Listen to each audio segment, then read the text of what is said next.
บายดีทานผู้ชมยินดีต้อนรับทุกท่านเข้าสู่การรายงานพยากรณ์อากาศที่ของข่าวกรมอุตุนิยมและอุทกศาสตร์สำหรับสภาพอากาศอยู่ในมื้อนี้มันจะมีฝนตกฟ้าร้องฟ้าเหลืองในระดับ0.5ปานกลางและตกหนักอยู่บางท้องถิ่นต่อไปให้มาติดตามเมืองแผนที่อากาศและรูปภาพดาวเทียมนำกันเลยความกดดันอากาศต่ำของอากาศร้อนยังปกคลุมอยู่ทั่วทุกภาคของประเทศลาวโดยกำลังปานกลางสมทบกับกระแสลมตะวันตกเฉียงใต้พัดปกคลุม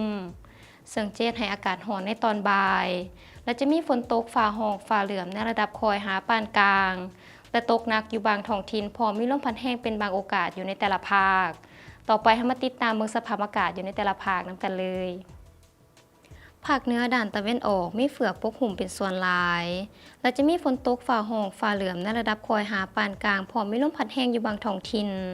เนื้อที่การปกคลุมของฝนเท่ากับ50ส่วนร้อยของภาคอุณหภูมิอยู่ในระหว่าง19-32องศาภาคเหนือด้านตะวันตกอากาศร้อนผมจะมีฝนตกฟ้าร้องฟ้าเหลืองในระดับ0.5ปานกลางและมีลมพัดแรงเป็นบางโอกาสอยู่บางท้องถิ่นเนื้อที่การปกคลุมของฝนเท่ากับ55ส่วนร้อยของภาคอุณหภูมิอยู่ในระหว่าง21-36องศาที่นครหลวงเวียงจันทร์อากาศร้อนผมจะมีฝนตกฟ้าร้องฟ้าเหลืองในระดับ0.5ปานกลางอยู่บางบริเวณพร้อมมีลมพัดแรงเป็นบางโอกาส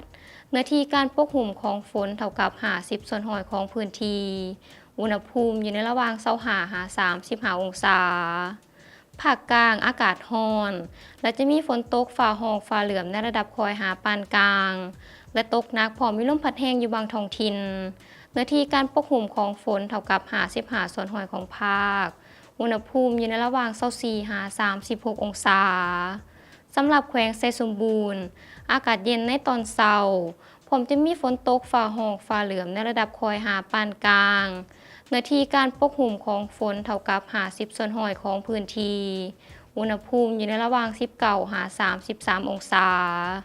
ภาคใต้อากาศร้อนร้อนเอาผมจะมีฝนตกฟ้าร้องฟ้าเหลืองในระดับ0.5ปานกลางและมีลมพัดแรงเป็นบางโอกาสเนื้อที่การปกคลุมของฝนเท่ากับ50ส่วนร้อยของภาคอุณหภูมิอยู่ในระหว่าง25-37องศาสำหรับเขตภูเพียงบริเวณอากาศเย็นผมจะมีฝนตกฟ้าร้องฟ้าเหลืองในระดับ0.5ปานกลางและมีลมพัดแรงเป็นบางโอกาสเนื้อที่การปกคลุมของฝนเท่ากับ45ส่วนร้อยของพื้นที่อุณหภูมิอยู่ในระหว่าง15-27องศา